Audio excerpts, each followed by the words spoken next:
أعوذ بالله من الشيطان الرجيم. بسم الله الرحمن الرحيم.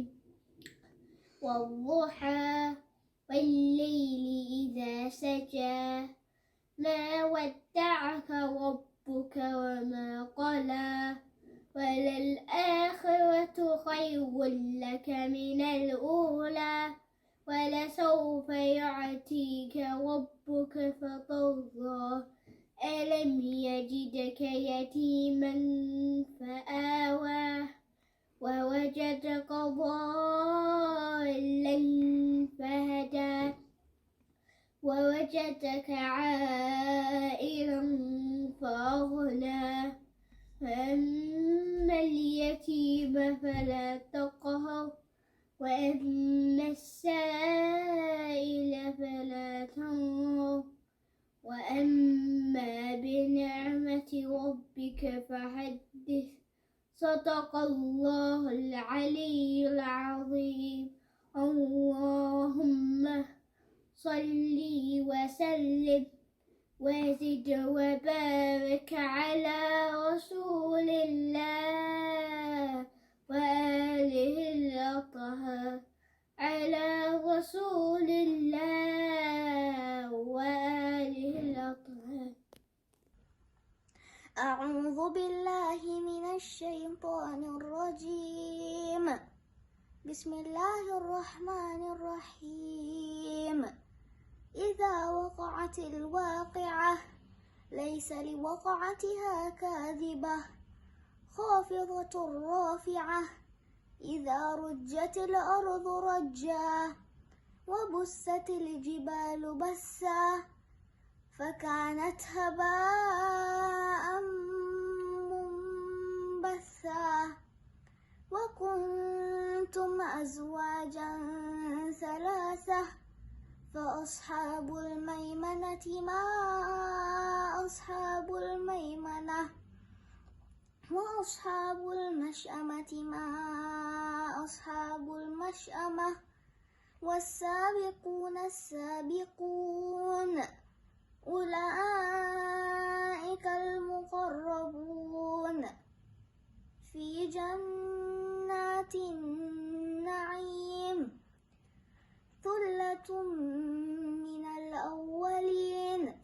وقليل من الآخرين على سرر موضونة متكئين عليها متقابلين يطوف عليهم ولدان مخلدون بأكواب وأباريق وكأس من معين لا يصدعون عنها ولا ينزفون وفاكهة مما يتخيرون ولحم طير مما يشتهون وحور عين كأمثال اللؤلؤ المكنون جزاء بما كانوا يعملون.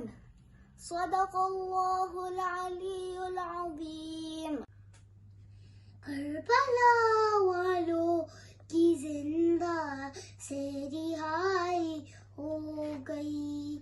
Karbala वालों की जिंदा से रिहाई हो गई। करबला वालों की जिंदा से रिहाई हो गई। तुर्बते बाली सकीना से जुदाई हो गई। करबला वालों की जिंदा से रिहाई हो गई। इस कदर मारे तमाचे है शिमर बदकार ने। इस कदर मारे तमाचे है शिमर बदकार ने। अश्तको वो मोतिबा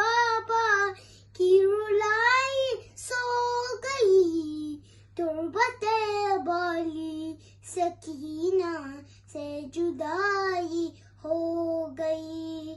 کربلا والوں کی زندہ سے رہائی ہو گئی.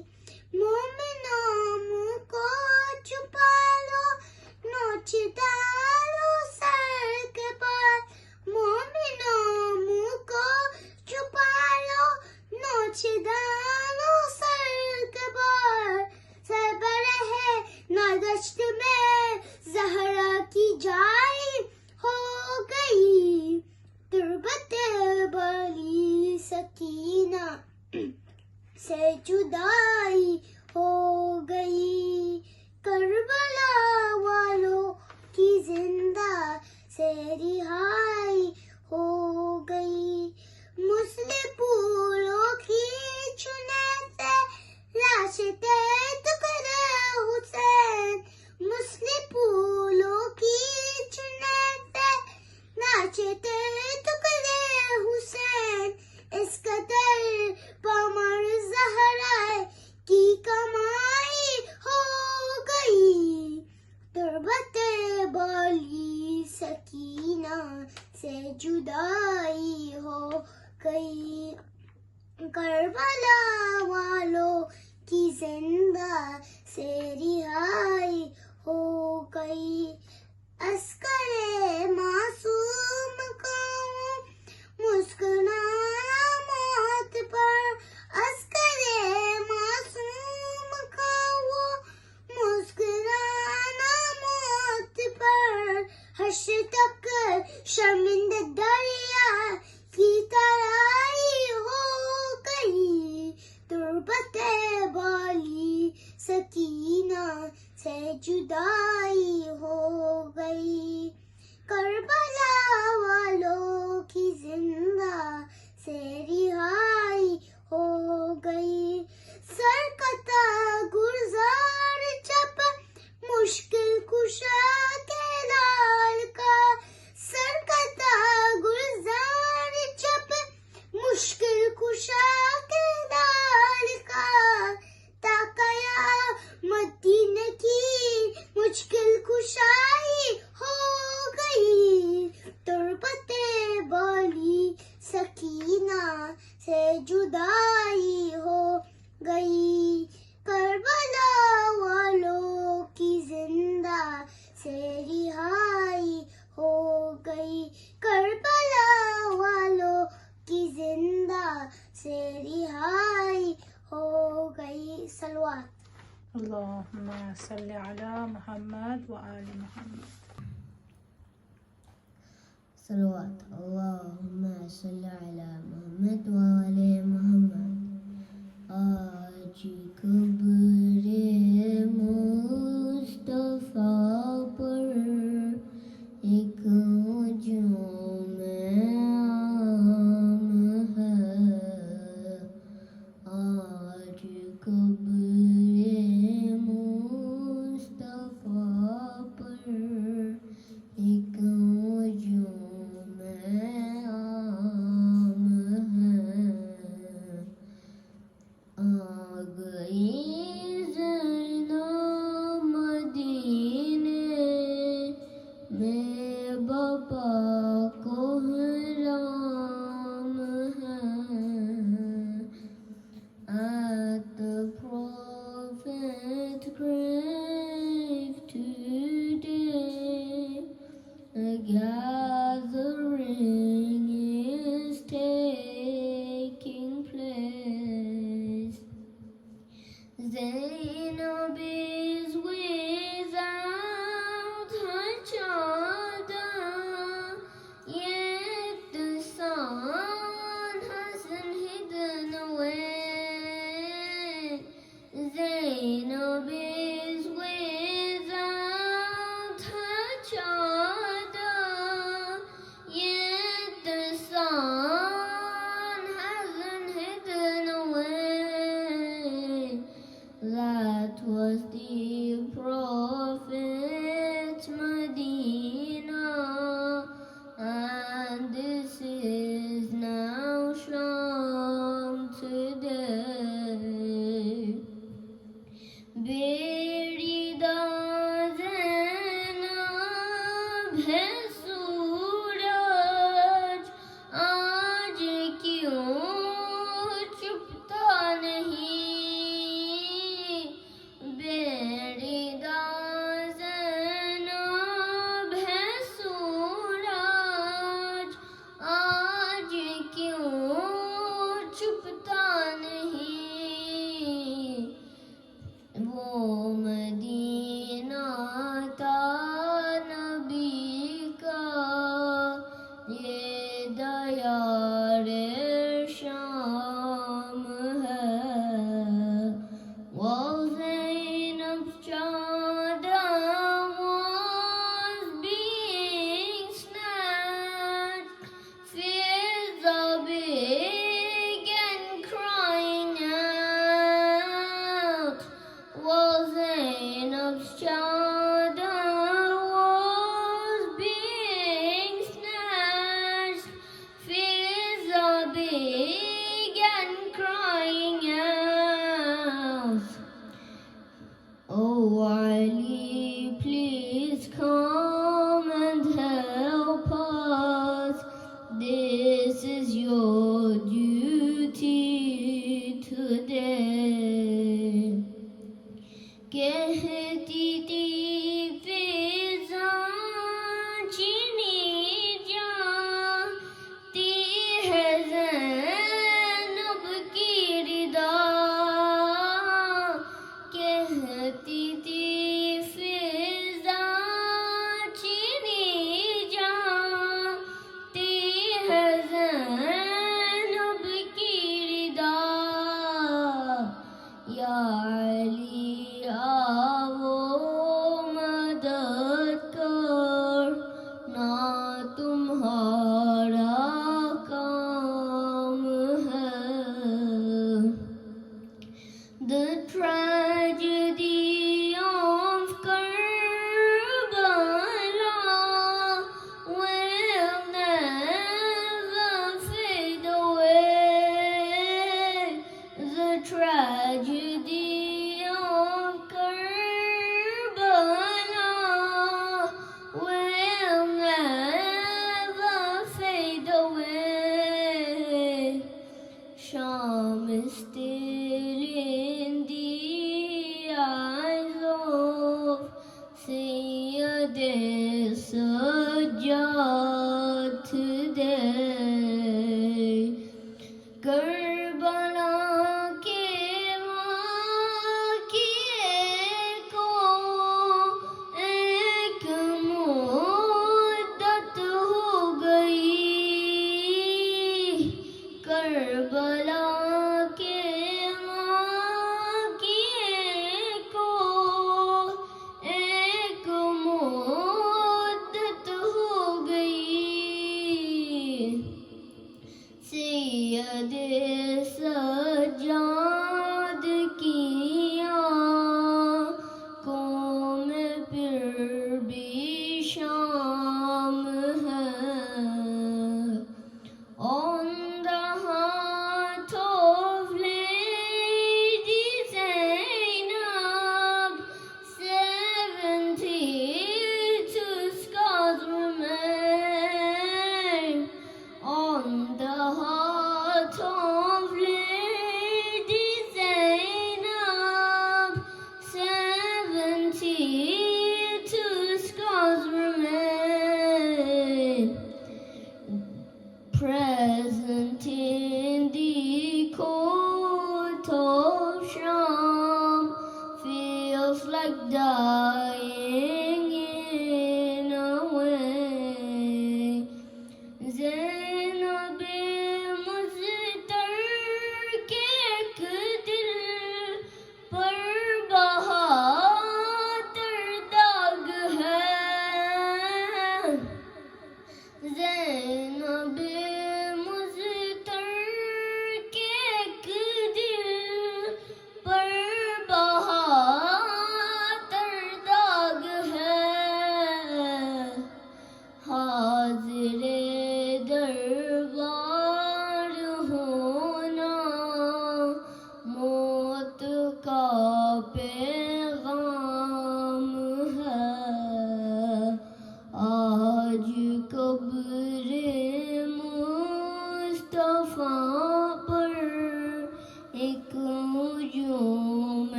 بالله من الشيطان الرجيم بسم الله الرحمن الرحيم. I would like to start with sending my salams to the Holy Prophet Muhammad Mustafa sallallahu alaihi wasallam, Imam Ali alayhi salam, the Lady of Light, and all our Imams, including Imam Mahdi ajallahu farjahu. Salawat. Allahumma salli ala Muhammad wa ali Muhammad. Today I've been given the task to say a few words about a couple of very important personalities.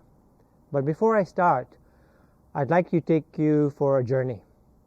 Now this journey is quite a long journey, so I suggest, and it's going to take us a while to get there. So I suggest you pack your suitcases, pack appropriate clothing. It's not going to be very cold there, so whatever you feel is comfortable for you, preferably black for a couple of days, and then we're ready to go.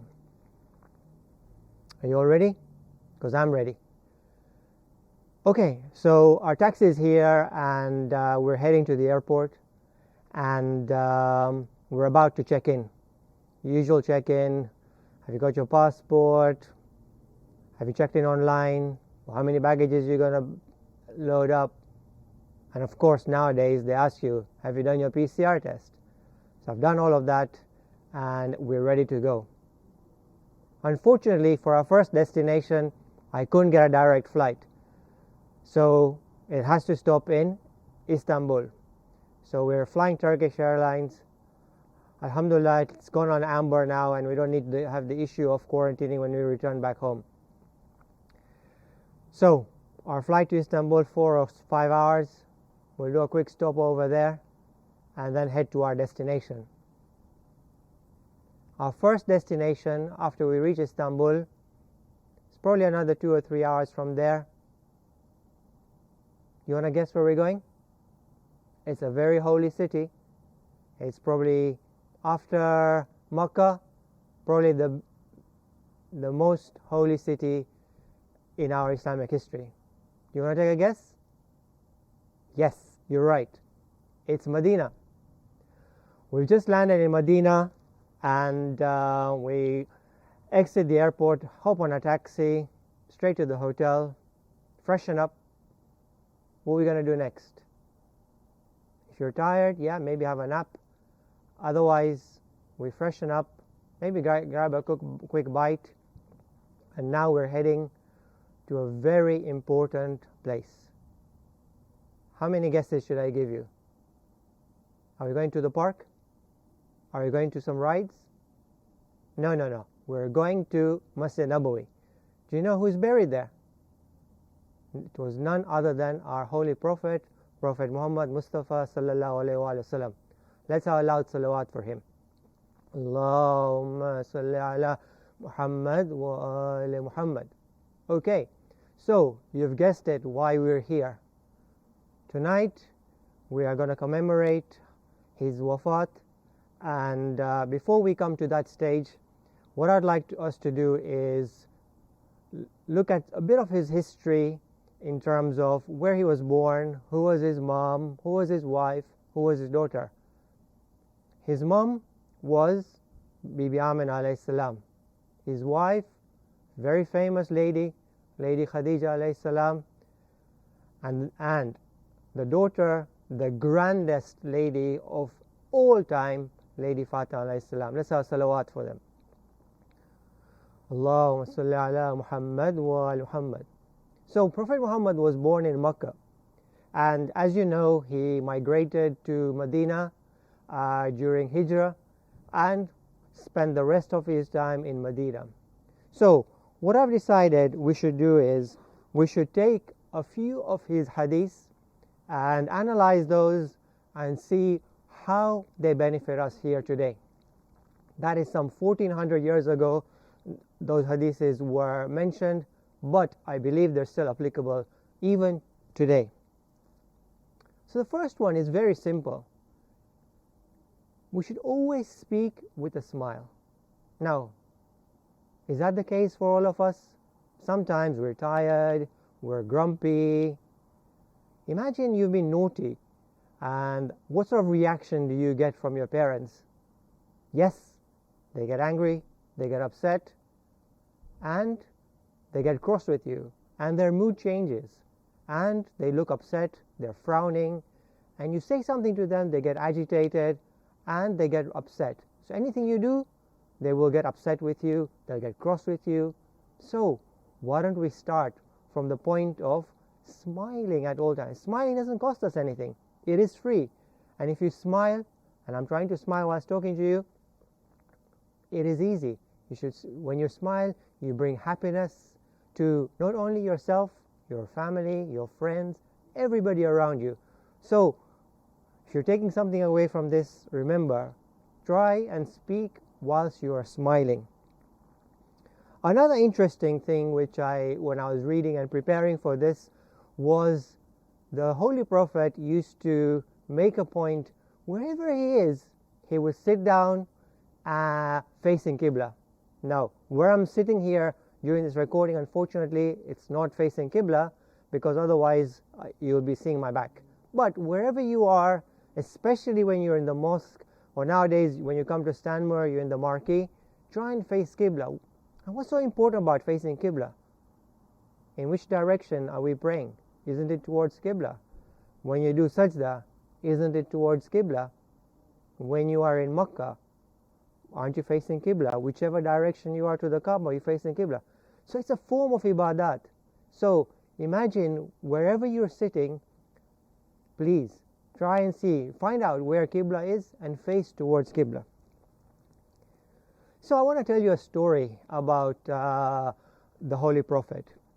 He was talking to Abu Dhar, and he told him 5 specific things. I'll tell you those 5 specific things, and then we'll go and analyze each individual one. He said, number 1, for your youth, make sure you use your youth before you age. Your health before your ailment, as in you falling ill. Your wealth before your poverty. Your leisure before getting busy. And your life before death. So let's take one at a time. Why youth before your old age?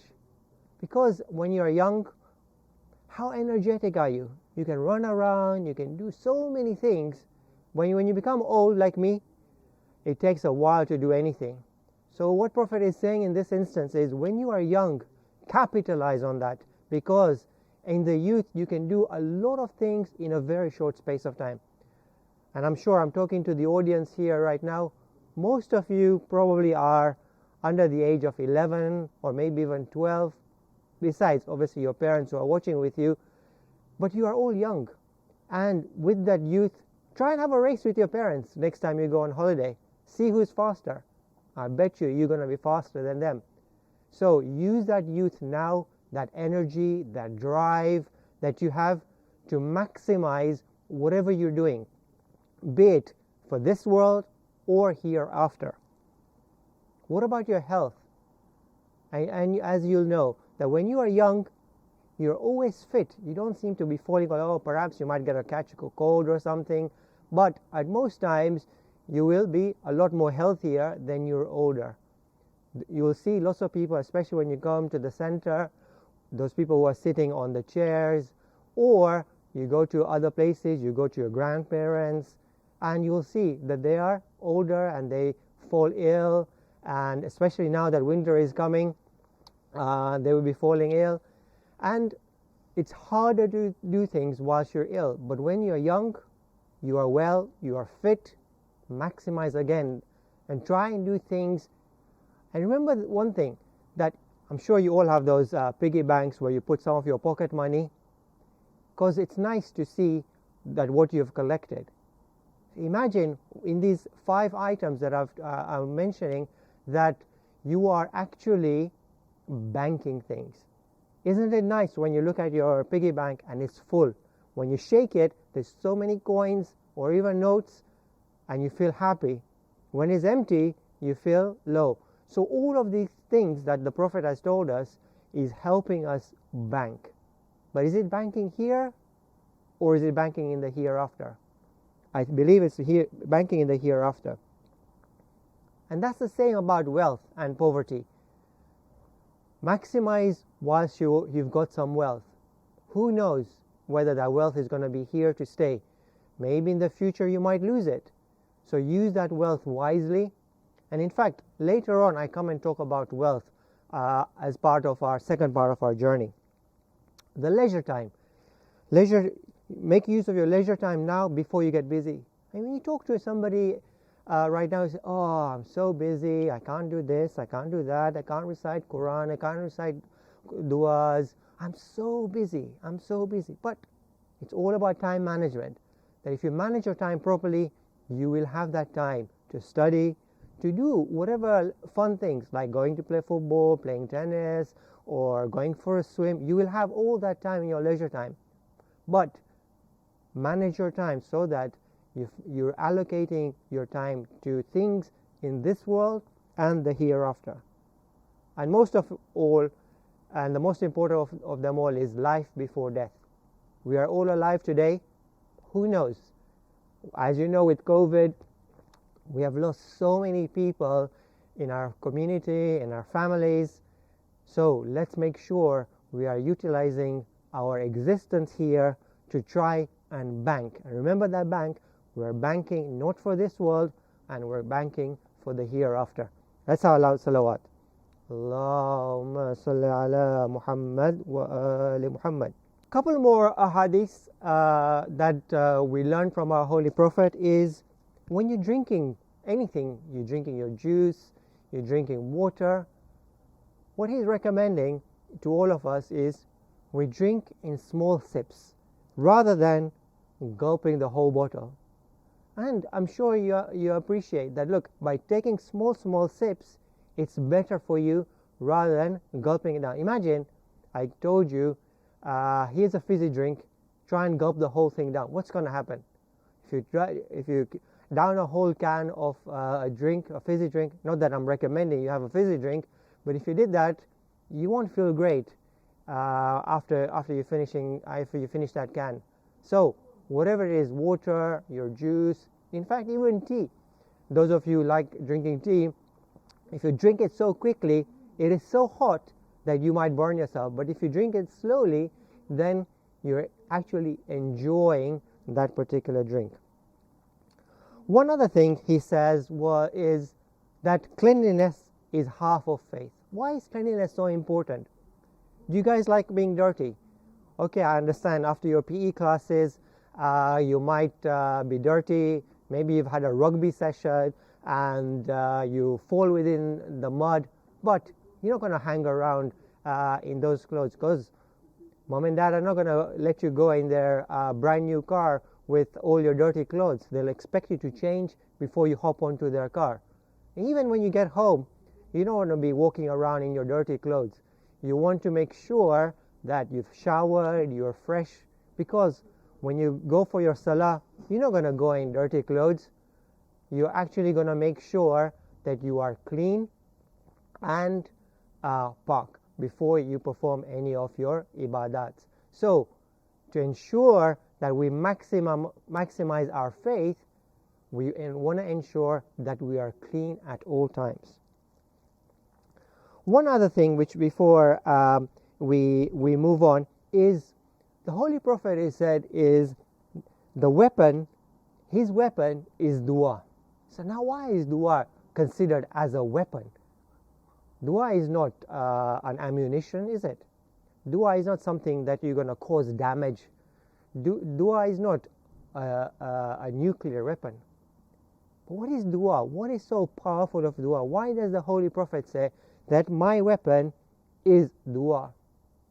Because what he's trying to say in this instance is we recite duas, as you know, we recite after every salah, we recite dua faraj after ziyarat, or when we go for, say for example, now we're in Medina in this particular example, we'll perform our duas there, we'll remember other people who have asked us to remember when we go to such holy places, because that dua is our connection with Allah. And that dua that we are using is in fact protecting us against who? Shaitan. So our weapon against Shaitan is that particular dua. So it's not a physical weapon that we are referring to here. Here we're talking about a spiritual weapon, and we want to ensure at all times that we are using the duas that we've learned. And for example, Sahifa Sajadiyah, which is by which Imam? Yes, you're right, Imam Sajjad alayhi salam. In that particular book, Sahifa Sajadiyah, there's so many duas. One day, maybe over your Christmas holidays, you can ask your parents to perhaps find a dua for you from there, and you can read it. You don't have to read the Arabic, of course. You know, we're not going to understand it. Read the English, and then you will appreciate that communication between us and Allah is one, bringing us closer, but it is our weapon to ensure that shaitan stays away from us. Let's have a loud salawat. Allahumma salli ala Muhammad wa ali Muhammad. One last thing I want to tell you from one of the 40 ahadith of the Holy Prophet is that we should learn to forgive others, and making sure that those who are deprived, we try and assist. Now, about the deprivation, I want to come and pick that up a bit later as part of the second half of this particular talk. But about forgiveness, look, you make mistakes, I make mistakes, your parents make mistakes, your friends make mistakes, and sometimes we all have a habit to holding that grudge. He did that to me, she did that to me, I'm not going to speak to her. Next time I see her or see him, you know what, I'm just going to go away, not even talk to them. Why? Why should we do that? We need to have a soft heart, whereby whenever we have a disagreement, we should try and ensure that we find within ourselves to forgive whoever it may be, whether it is your enemy. Imagine someone hit you. What are you going to do? Are you going to hit them back? Of course you're not going to hit them back. You're going to try and forgive. That reminds me an interesting thing about all of us have been attending the majalises for Arba'een, prior to that of Ashra, and you all remember that Imam Hussein, on his way to Karbala, what happened to him? What happened to Hur? Hur actually redirected the Imam Hussein towards Karbala. So, should Imam not talk to Hur again? What happens on the eve of or the night of Ashura? Who is that person who has visited Imam Hussein alayhi salam and asked for forgiveness? And what did Imam do? Straight away, no hesitation, without any question, he forgave Hur. And what happened the next day, on the day of Ashura? Hur was one of the first persons to actually go for battle and earn that grand title of being a shaheed in Karbala. Imagine if that is the lesson we're learning from the grandson of the Holy Prophet, surely we should find it in ourselves to be able to do the same. Let's have a loud salawat again. Allahumma salli ala Muhammad wa ali Muhammad. Okay, as I told you that this is a very long journey, and today we are dealing with, as I said right at the beginning, two holy personalities. First, now you know who it is, the Holy Prophet, Prophet Muhammad Mustafa sallallahu alaihi wasallam. Allahumma salli ala Muhammad wa ali Muhammad. The next one is also a very important personality. This other person was also born in Medina, the town of the Holy Prophet, where Holy Prophet passed away and is buried in Medina. But this individual that we're going to talk about very shortly is not buried in Medina. In fact, he grew up in Medina, but then he moved to another country. I'll let you think about it. But now we're packing our bags, and we are, first, it'll be rude to leave Medina and not go to another very holy place. So, what happens? If you remember, some time ago I spoke to you with my two assistants, my son Samir and Irfan. Do you remember where we went from Medina? Come on, I'm sure you remember. If you're not, can't remember, find that YouTube video from Annex and remind yourself where we went. But let's quickly remind ourselves what we're going to do next. So we're going from Medina to Makkah, of course. We can't leave Medina without visiting Allah's house. So as you remember, and we're not going to spend at all on this because that's not my topic today, but we are going to Makkah. We're going to put our ihrams on. We reach Makkah, we perform our umrah, we change, we go to the hotel, freshen up, and we're not going to stay too long because something else is awaiting us this time. So we pack our bags, straight, take a taxi, we're going to Jeddah airport. We landed in Medina, but we're going to fly out of Jeddah airport. Do you remember which airline we used? Yes, you're right, Turkish Airlines. So we're going to Jeddah. We book, get on our flight in Jeddah, Turkish Airlines. Again, sadly, our next destination is not a direct flight, so we have to go all the way to Istanbul again. Probably going to take us 3 or 4 hours to get there. It's going to be tiring, but no problem. Let's get excited because we're going to a very interesting city. This time, unfortunately, the connection is not that great. We have to hang around about 4 hours in Istanbul airport. So yeah, let's go and grab some bites to eat because we're all very hungry. And we hear the call, this gate number, it's boarding. We're now about to board our flight. Shall I tell you where we're going? Yes, I should tell you really, otherwise you won't know which holy personality we're going to talk about. It is Mashhad we're going. Mashhad is in Iran, and who is buried in Mashhad? Do you know? It is a famous city in Iran. What about you? Do you think you know who it is? No, it's not that one. What about you? Yes, it's none other than Imam Ridha alayhi salam. Let's have a loud salawat for him.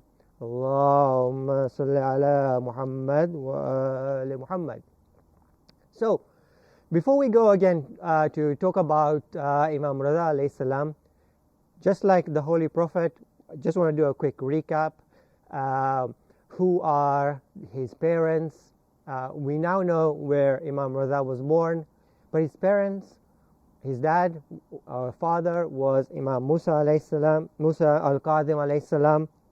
His mom, Bibi Najma alayhi salam, and as you know that he's buried in Mashhad. How many of you have had the opportunity to go and see and perform the ziyarat of Imam Ridha? Quite a few from the show of hands that I can see here. In fact, outside, if those of you remember, and inshallah those of you who haven't gone will have the opportunity to go to see the haram of Imam Ridha. We visited in this trip in our discussion Medina, Makkah. Outside Medina and Makkah, the haram of Mashhad is the next largest in our in the Shia world. So it is massive. It is so big that you could potentially get lost there. Those of you who have been to Karbala, in comparison to Karbala, this is even larger, even with all the extensions that have taken place in Karbala. This is huge. So anyways, we're now in Mashhad, and we're checked into our hotel, and again, just like when we reach Medina, we freshen up, and we want to go and perform our ziyarat of seeing Imam Ridha. So again, the idea of talking about Imam Ridha is, what do we learn from his life? He had a very interesting life in comparison to a lot of the other Imams. But before we go into the detail, you remember I told you that one of the things that the Holy Prophet told Abu Dhar was, make use of your youth, because it is the time of the youth where you've got the energy. And this is exactly applicable to Imam Ridha alayhi salam. Let's have salawat for him. Allahumma salli ala Muhammad wa ali Muhammad. Imam Ridha, at a very young age, was brought in front to the people of his time, and in fact at the time of Imam Musa al-Kadhim, so that Imam Musa al-Kadhim wanted people to know who the next Imam was at a very young age, because this Imam, Imam Ridha alayhi salam, he at a very young age was answering the questions of the people of their time. In fact, at the age of 20, and it's not old 20, in fact, as time has progressed, when you look at the 10th Imam, the 11th Imam, in fact, the Imam of our time, Imam Mahdi Ajallahu Farajahu, let's have salat for him. Allahumma salli ala Muhammad wa ala Muhammad.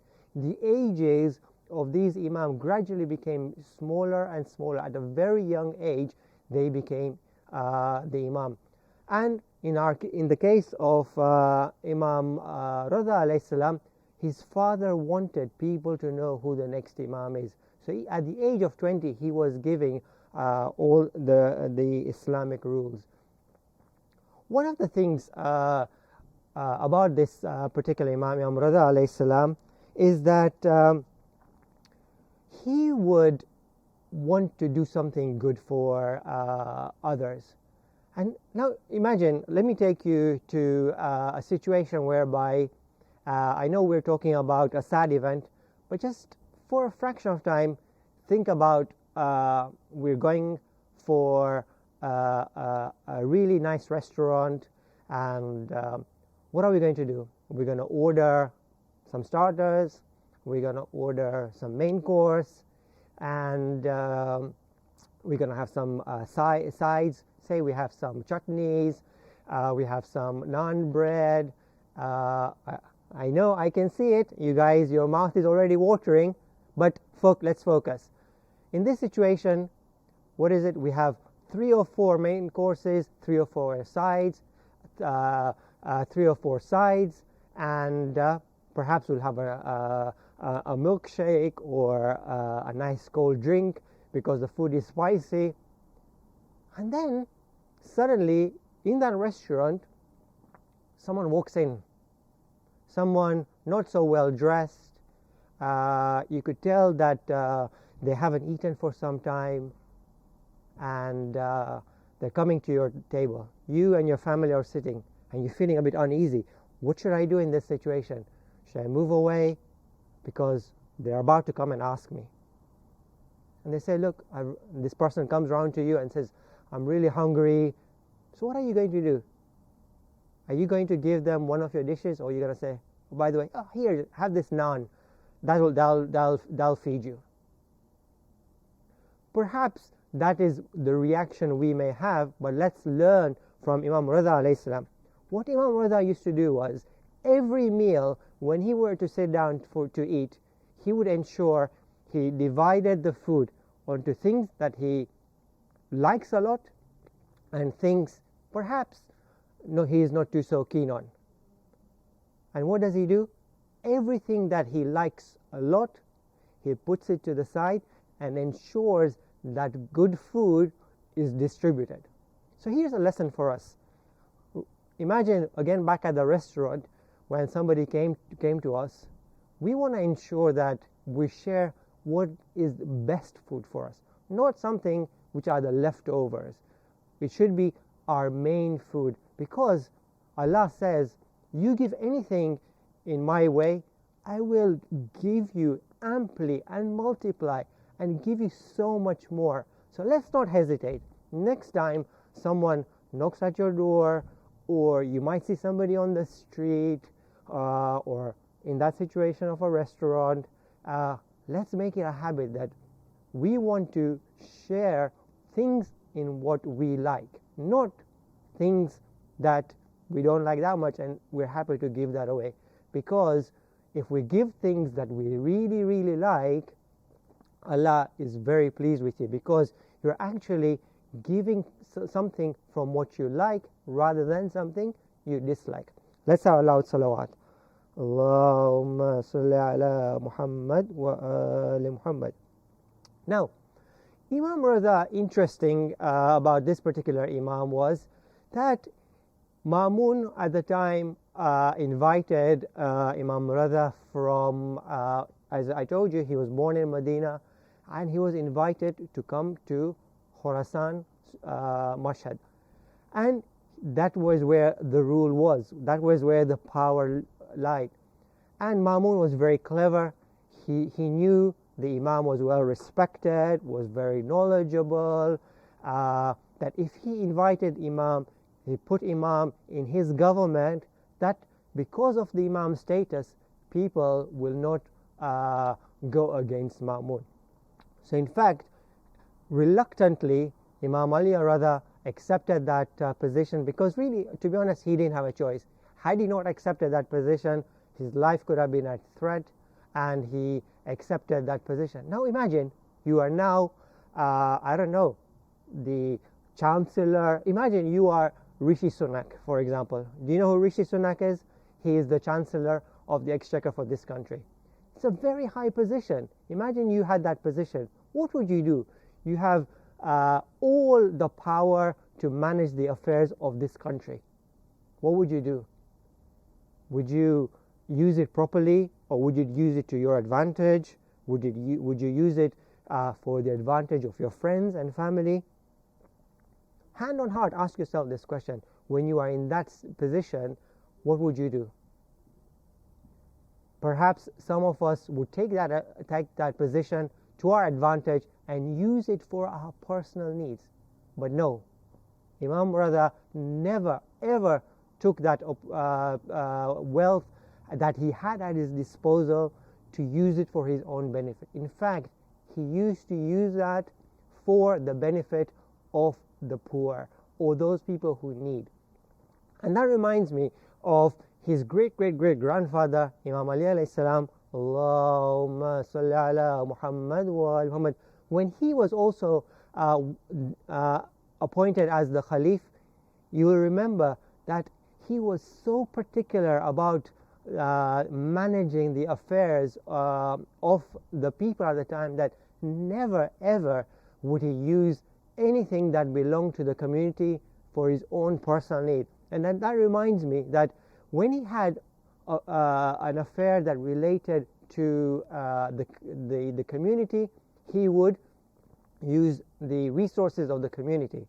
When he had to do something personally, for example, if he had a lantern on which he was using for the purpose of the community at large and wanted to do something personal, he would switch off that lantern or that candle and switch it on again for another one with his own purpose, with his own wealth, his own lantern, because that was bought from his own purchases.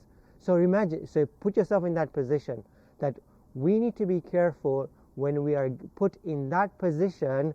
What do we do with that wealth? We should ensure that at all times we treat fairly, and that does not belong to us, belongs to somebody else. We should ensure that we allocate it to the right people. Let's have a loud salawat. Allahumma salli ala Muhammad wa ali Muhammad. One of the titles given to Imam Ridha is Imam Zamin. And what does Imam Zamin mean? Means a guarantor. So there was a story I'd like to share with you. Imam Ridha was on a way on a journey, and he was passing a jungle. In that jungle, he saw somebody hunting, and he was eyeing this particular deer. He was about to kill that deer for himself, but the deer saw the Imam. So the deer ran towards the Imam, whispered in the ears of the Imam. So this hunter is looking at the Imam, wondering why the deer went to speak to the Imam. So the hunter comes to the Imam and says, look, I'm about to kill this deer for my needs because I have been hunting and I want this particular deer. And the Imam said, give this deer a little while. It needs to go do something. Now imagine somebody tells you that an animal has spoken to them and has told them that, oh, don't kill me right now, but give me some time. But this individual, this hunter, knew the Imam and gave the benefit of the doubt to the deer. So the deer went away. After a little while, it came back. How amazing is that? So now the hunter asks the Imam, why did this deer go away and return back? He said the deer was worried about its kids, as in the baby deers. It wanted to feed it. Once it's fed it, it returned back. The deer has kept the promise and returned back to me. And by just seeing that, the hunter decided to let free this particular deer. So look at the power of this Imam, that whenever you have this opportunity with your parents to go to Mashhad, please make a point of visiting this Imam. He has a great personality. One thing I wanted to kind of connect to you about this Imam to the times that we've recently been spending of Arba'een was because the position the Imam was in, he had a lot of resources, he had the power, and people were respecting him, and he used to use that opportunity to propagate about the martyrdom of his great-great-grandfather, Imam Hussein alayhi salam. And we should also use that opportunity ourselves to try and hold majalises, attend majlises, so that at all times we never forget about Abdullah alayhi salam. Allahumma salli ala Muhammad wa ali Muhammad. So I want to bring my talk to a close, and as it is customary, we want to say a few words about the martyrdom of two of these great personalities. So let's start with the Holy Prophet, and we will end with Imam Ridha alayhi salam.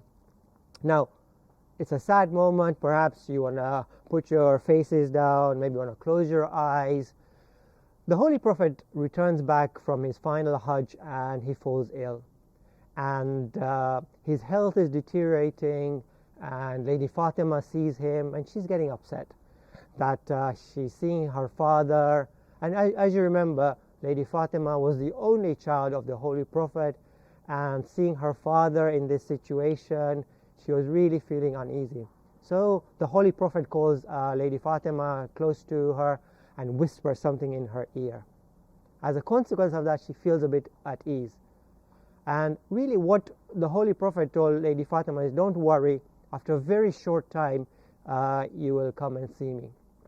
And as time progressed, his health deteriorated, and someone knocked on the door. So Lady Fatima said, go away, don't come into our house, this is not the right time. They knocked again. And again Lady Fatima said, please go away, my father is resting, he doesn't want to be disturbed. Third time she hears the knocking, and this time the Holy Prophet says to Lady Fatima that, you know who this is? He said, this is the angel of death. He does not take anyone's permission to come to them to take their soul away, but because of your respect that he is knocking and he wants your permission before he can come inside and return me back to Allah. So look at this personality of the Holy Prophet and Lady Fatima alayhi salam. And it's also very sad what happened to Imam Ridha alayhi salam. As you know, Ma'mun invited him to come and be part of his government, but as he saw the power of Imam Ridha, people were flocking towards him. He didn't like that, and with all these amazing personalities that we remember fondly about Abdullah, all the Imams, including Imam Ridha, they all succumbed to martyrdom. And just like Imam Hassan, if you remember, his wife poisoned him. Ma'mun invited Imam Ridha for a meal. He poisoned the food, and after a few days he passed away. So let's try and remember the Holy Prophet, Imam Ridha, Abu Abdullah, which we've been commemorating just only last week, a couple of weeks ago during Arba'in. And let's use this opportunity to remember all our Aimmas and pass our condolences to the Imam of our time, Imam Mahdi Ajjallahu Farajah. Allahumma salli ala Muhammad wa ali Muhammad.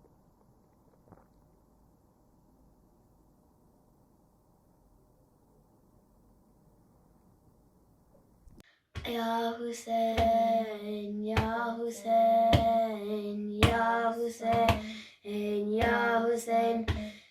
आओ ताबूत मोहम्मद का उठाओ लोगो, आओ ताबूत मोहम्मद का उठाओ लोगो, सारी दुनिया को वफादारी, सारी दुनिया को वफादारी सिखाओ लोगो, आओ ताबूत मोहम्मद का उठाओ लोगो, आओ ताबूत मोहम्मद का उठाओ लोगो, जिस अक़ीदत से बाबा करते हो मीलाद नबी, जिस अक़ीदत से बाबा करते हो मीलाद नबी, फर्श गम से मोहम्मद का, फर्श गम से मोहम्मद का बिछाओ लोगो, आओ ताबूत मोहम्मद का उठाओ लोगो, आओ ताबूत मोहम्मद का उठाओ लोगो, ये सफ़े गम है मोहम्मद की, यहाँ फर्क नहीं, ये सफ़े गम है मोहम्मद की, यहाँ फर्क नहीं, यहाँ इसी सफ़ पे ज़माने को, हाँ इसी सफ़ पे ज़माने को बुलाओ लोगो, आओ ताबूत मोहम्मद का उठाओ लोगो, आओ ताबूत मोहम्मद का उठाओ लोगो, घर में है फातिमा ज़हरा के अंधेरा छाया, घर में है फातिमा ज़हरा के अंधेरा छाया, आज की रात चरागों को, आज की रात चरागों को बुझाओ लोगो, आओ ताबूत मोहम्मद का उठाओ लोगो, आओ ताबूत